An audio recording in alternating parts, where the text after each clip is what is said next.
Have you ever felt a craving so strong it feels like a tidal wave crashing over you? Whether it is sugar, scrolling, or smoking, fighting it directly often fails. Today we are exploring urge surfing, a powerful mental health technique that stops you from drowning in desire by teaching you to ride the wave instead.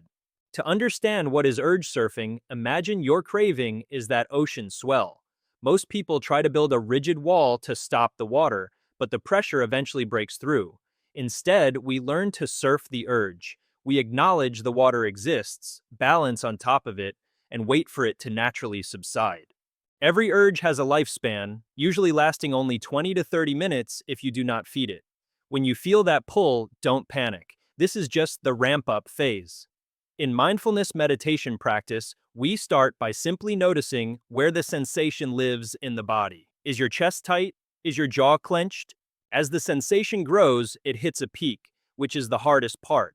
This is where most people give in. But if you know how to practice urge surfing, you realize this peak is temporary. You don't fight the height of the wave, you focus on your breath. Your breath is your surfboard, keeping you stable.